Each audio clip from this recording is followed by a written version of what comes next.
Chapter 10. Halloween. Malfoy couldn't believe his eyes when he saw that Harry and Ron were still at Hogwarts the next day, looking tired but perfectly cheerful. Indeed, by the next morning Harry and Ron thought that the meeting of the three-headed dog had been an excellent adventure, and they were quite keen to have another one. In the meantime, Harry filled Ron in about the package that seemed to have been moved from Gringotts to Hogwarts, and they spent a lot of time wondering what could possibly need such heavy protection. "It's either really valuable or really dangerous," said Ron. "Or both," said Harry. But as they all knew for sure about the mysterious object was that it was about 2 inches long, they didn't have much chance of guessing what it was without further clues. Neither Neville nor Hermione showed the slightest interest in what lay underneath the dog and the trap door. All Neville cared about was never going near the dog again. Hermione was now refusing to speak to Harry and Ron, but she was such a bossy know-it-all that they saw this an added bonus. All they really wanted now was a way of getting back at Malfoy, and to their great delight just such a thing arrived in the mail about a week later. As the owls flooded into the great hall as usual, everyone's attention was caught by once a long, thin package carried by 6 large screech owls. Harry was just as interested as everyone else to see what was in the large parcel, and was amazed when the owl soared down and dropped it right in front of him, knocking his bacon to the floor. They had hardly fluttered out of the way when another owl dropped a letter on top of the parcel. Harry ripped open the letter first, which was lucky because it said, "Do not open the parcel at the table. It contains your new Nimbus 2000, but I don't want anybody knowing you've got a broomstick or they'll all want one.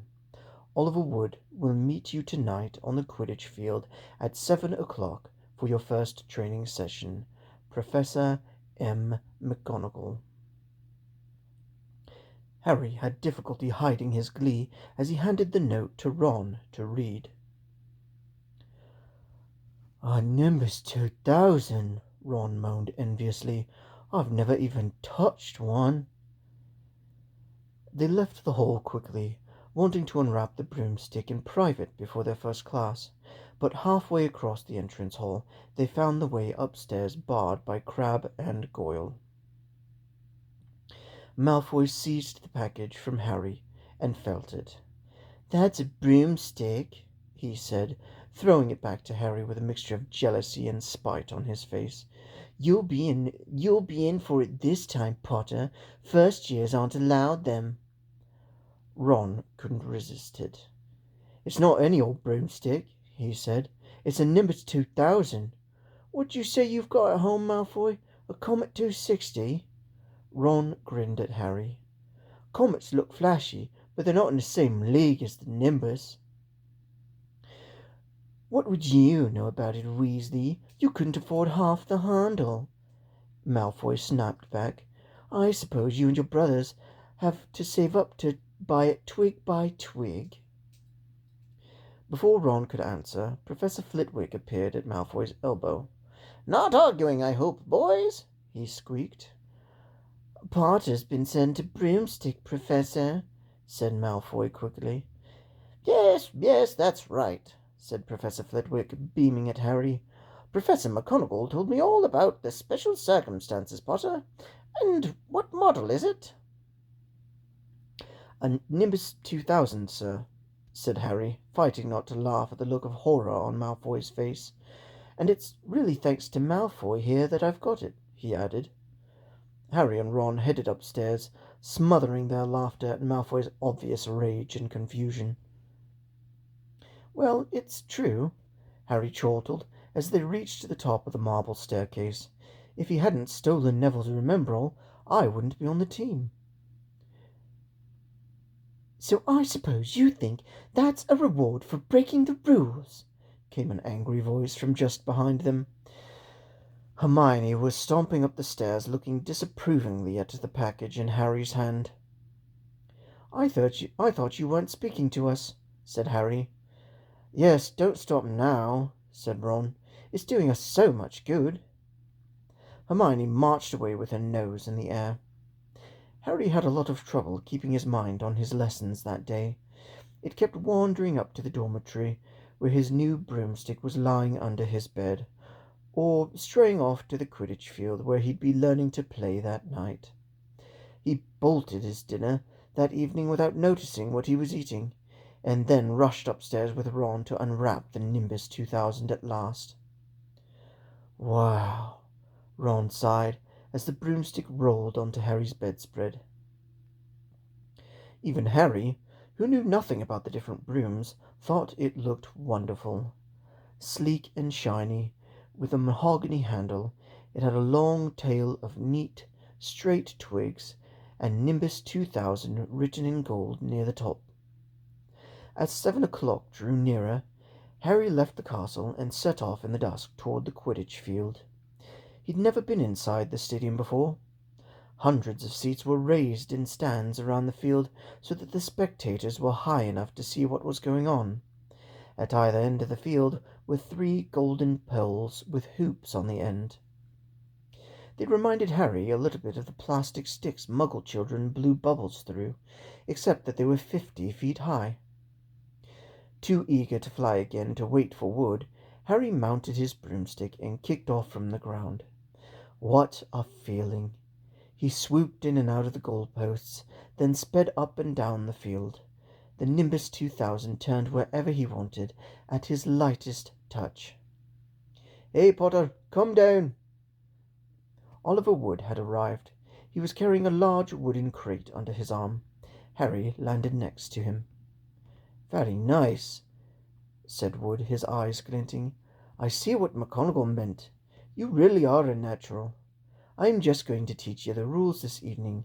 Then you'll be joining the team practice 3 times a week." He opened the crate. Inside were 4 different-sized balls. "Right," said Wood. "Now, Quidditch is easy enough to understand, even if it's not easy to play. There are 7 players on each side. 3 of them are called chasers." "3 chasers," Harry repeated, as Wood took out a bright red ball about the size of a soccer ball. "This ball's called the quaffle," said Wood. 3 chasers throw the quaffle to each other and try to get it through one of the hoops to score a goal. 10 points every time the quaffle goes through one of the hoops. Follow me? "The chasers throw the quaffle and put it through the hoops to score," Harry recited. "So that's sort of like basketball on broomsticks, with 6 hoops, isn't it?" "What's basketball?" said Wood curiously. "Never mind," said Harry quickly. "Now, there's another player on each side who's called the keeper. I'm keeper for Gryffindor. I have to fly around our hoops and stop the other team from scoring."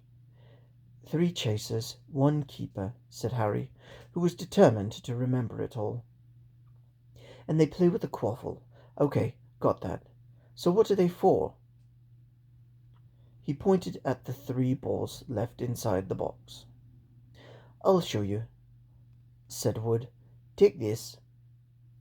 He handed Harry a small club, a bit like a short baseball bat. "I'm going to show you what the bludgers do," Wood said. "These 2 are the bludgers." He showed Harry 2 identical balls, jet black and slightly smaller than the red quaffle. Harry noticed that they seemed to be straining to escape the straps holding them inside the box. "Stand back," Wood warned Harry. He bent down and freed one of the bludgers. At once the black ball rose high into the air and then pelted straight at Harry's face.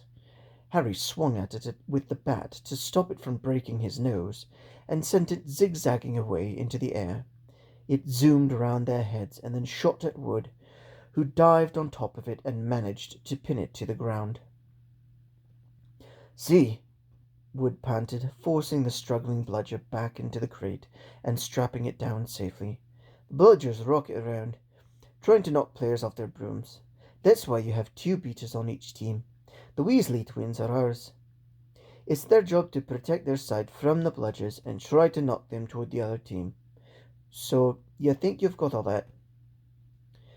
Three chasers try to score with the quaffle. The keeper guards the goalposts. The beaters keep the bludgers away from their team. Harry reeled off. Very good. Uh, have the bludgers ever killed anyone? Harry asked, hoping he sounded offhand. Never at Hogwarts. We've had a couple of broken jaws, but nothing worse than that. Now, the last member of the team is the Seeker. That's you. And now you don't have to worry about the quaffle or the bludgers. Unless they crack my head open. Don't worry.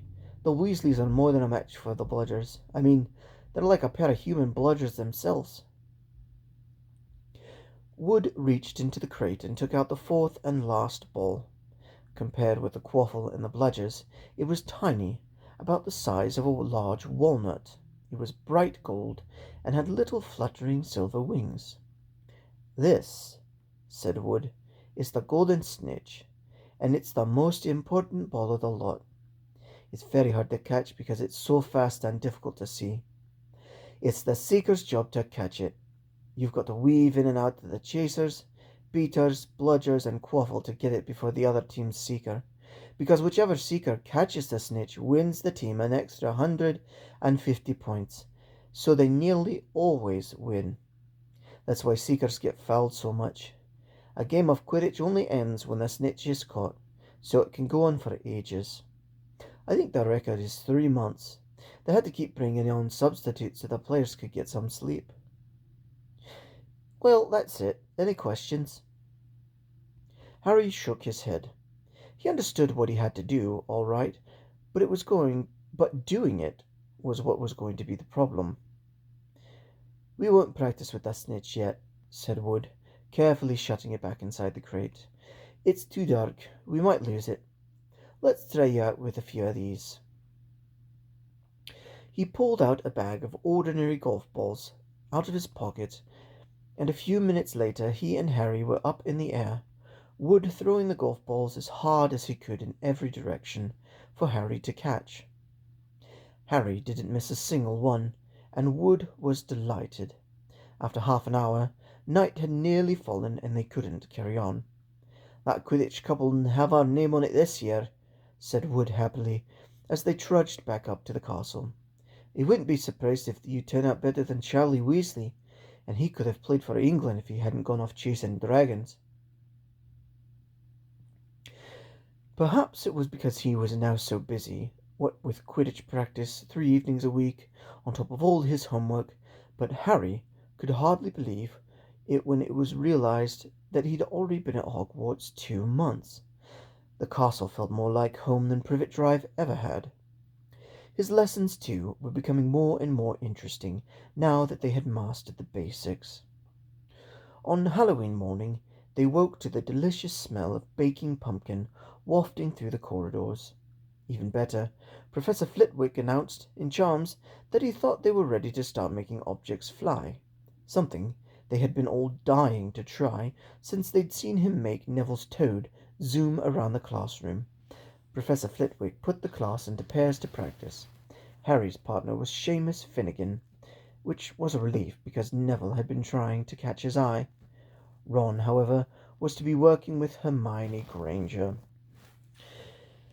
It was hard to tell whether Ron or Hermione was angrier about this. She hadn't spoken to either of them since the day Harry's broomstick had arrived.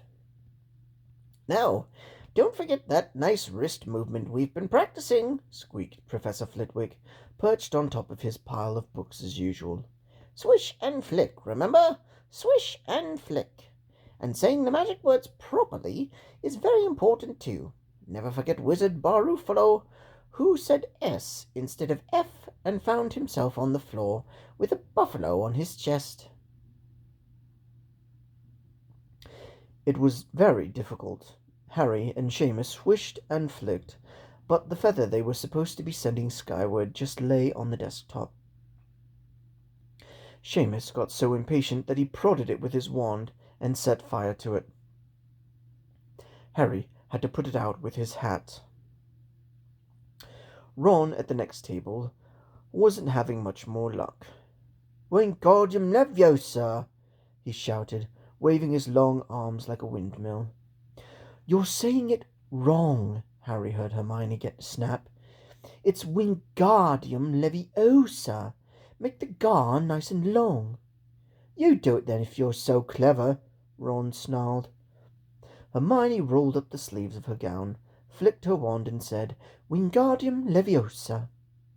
Her feather rose off the desk and hovered about 4 feet above their heads. "Oh, well done!" cried Professor Flitwick, clapping. "Everyone see here! Miss Granger's done it!" Ron was in a very bad mood by the end of class. "It's no wonder no one can stand her," he said to Harry as they pushed their way into the crowded corridor. "She's a nightmare, honestly." Someone knocked into Harry as they hurried past him. It was Hermione. Harry caught a glimpse of her face and was startled to see that she was in tears. "I think she heard you." "So?"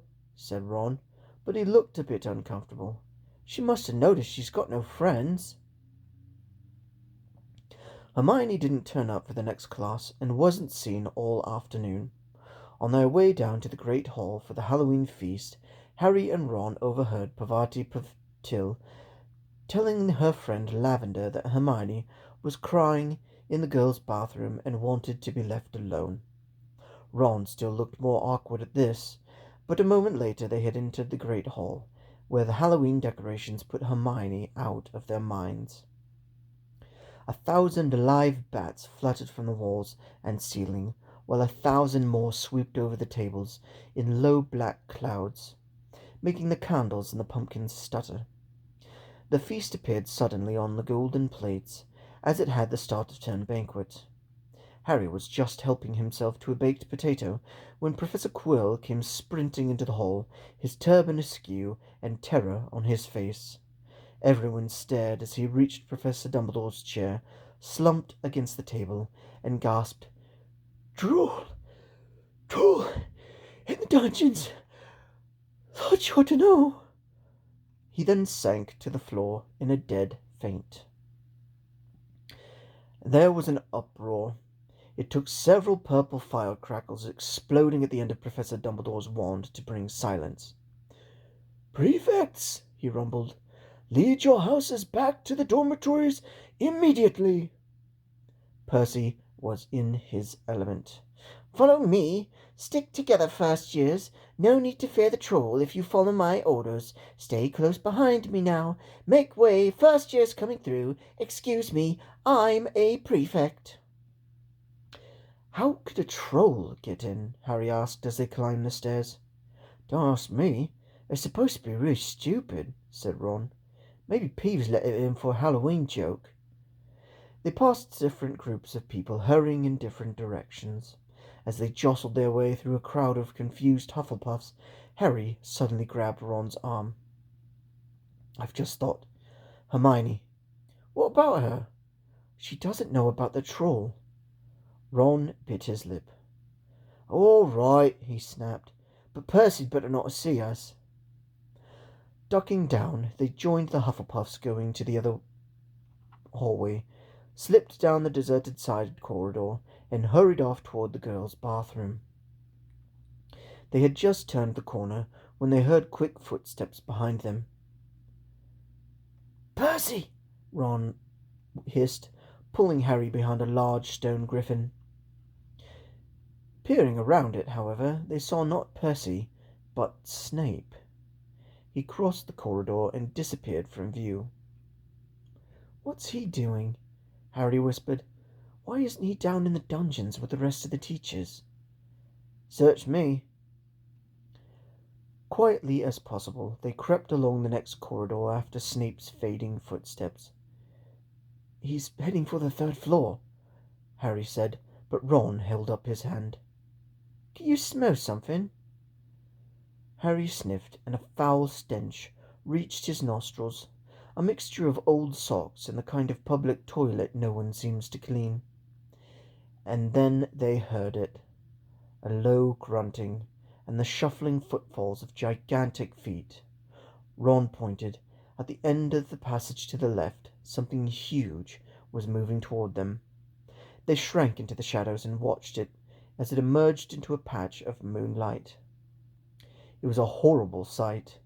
12 feet tall, its skin was dull, granite gray, its great lumpy body like a boulder with its small bald head perched on top like a coconut. It had short legs, thick as tree trunks, with flat, horny feet. The smell coming from it was incredible. It was holding a huge wooden club, which dragged along the floor because its arms were so long. The troll stopped next to a doorway and peered inside. It waggled its long ears, making up its tiny mind, then slouched slowly into the room. "The key's in the lock," Harry muttered. "We could lock it in." "Good idea," said Ron nervously.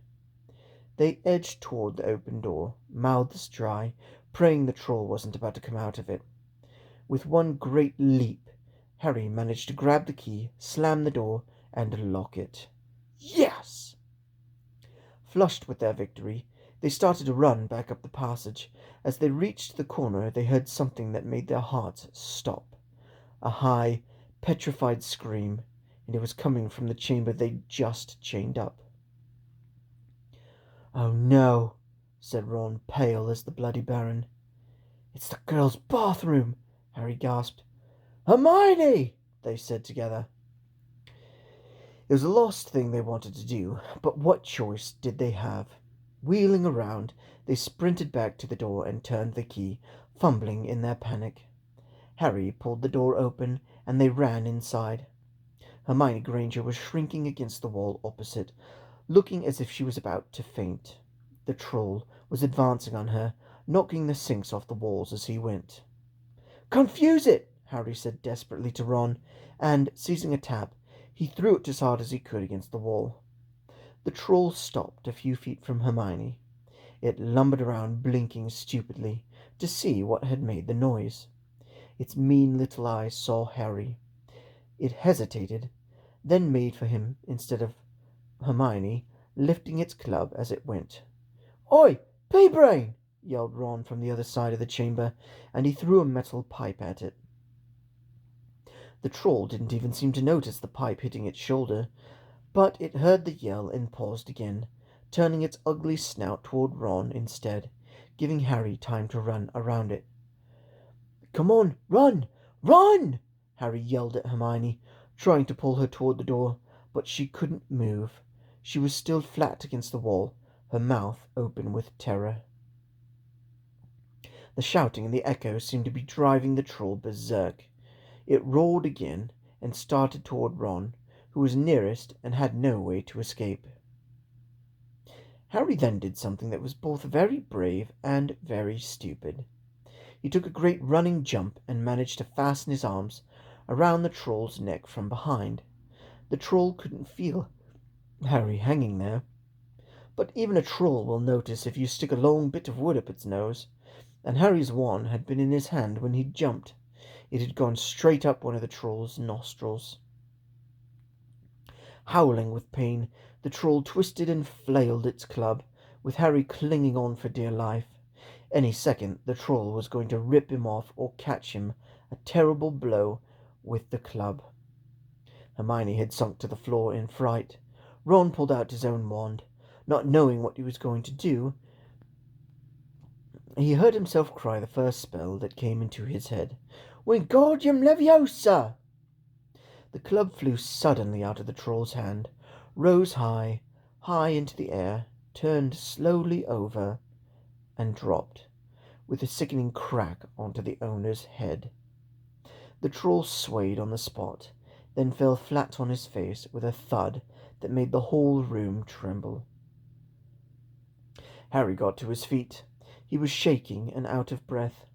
Ron was standing there with his wand still raised, staring at what he had done. It was Hermione who spoke first. "Is it dead?" "I don't think so," said Harry. "It's just been knocked out." He bent down and pulled the wand out of the troll's nose. It was covered in what looked like lumpy grey glue. "Ugh, troll buggers." He wiped it on the troll's trousers. A sudden slamming of loud footsteps made the three of them look up. They hadn't realized what a racket they had been making, but of course someone downstairs must have heard the crashes of the troll's roars. A moment later, Professor McGonagall had come bursting into the room, closely followed by Snape, with Quirrell bringing up the rear. Quirrell took one look at the troll, let out a faint whimper, and sat quickly down on a toilet, clutching his heart. Snape bent over the troll. Professor McGonagall was looking at Ron and Harry. Harry had never seen her look so angry. Her lips were white. Hopes of winning 50 points for Gryffindor faded quickly from Harry's mind. "What on earth were you thinking of?" said Professor McGonagall, with cold fury in her voice. Harry looked at Ron, who was still standing with his wand in the air. "You're lucky you weren't killed. Why aren't you in your dormitory?" Snape gave Harry a swift, piercing look. Harry looked at the floor. He wished Ron would have put his wand down. Then a small voice came out of the shadows. "Please, Professor McGonagall, they were looking for me." "Miss Granger!" Hermione had managed to get to her feet at last. "I went looking for the troll because I thought I could deal with it on my own, because I've read all about them." Ron dropped his wand. Hermione Granger telling a downright lie to a teacher. "If they hadn't found me, I'd be dead now." Harry stuck his wand up its nose, and Ron knocked it out with its own club. "They didn't have time to come and fetch anyone. It was about to finish me off when they arrived." Harry and Ron tried to look as though this story wasn't new to them. "Well, in that case," said Professor McGonagall, staring at the three of them. "Miss Granger, you foolish girl. How could you think of tackling a mountain troll on your own?" Hermione hung her head. Harry was speechless. Hermione was the last person to do anything against the rules, and here she was, pretending she had, to get them out of trouble. It was as if Snape had started handing out sweets. "Miss Granger, 5 points will be taken from Gryffindor for this," said Professor McGonagall. "I'm very disappointed in you. If you're not hurt at all, you'd better go off to Gryffindor Tower. Students are finishing the feast in their houses." Hermione left. Professor McGonagall turned to Harry and Ron. "Well, I will say you were lucky, but not for many first years could have taken on a full-grown mountain troll. You each went Gryffindor 5 points. Professor Dumbledore will be informed of this. You may go." They hurried out of the chamber and didn't speak at all until they had climbed 2 floors up. It was a relief to be away from the smell of the troll, quite apart from anything else.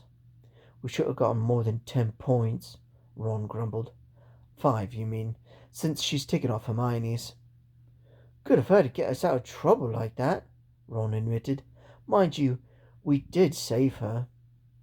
"She might not have needed saving if we hadn't locked the thing in with her," Harry reminded him.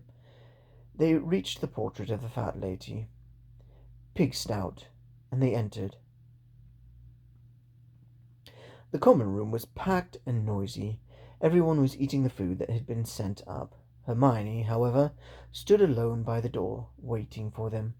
There was a very embarrassed pause. Then, none of them looking at each other, they all said, "Thanks," and hurried off to get plates. But from that moment on, Hermione Granger became their friend. There are some things you can't share without ending up like each other, and knocking out a 12-foot mountain troll is one of them.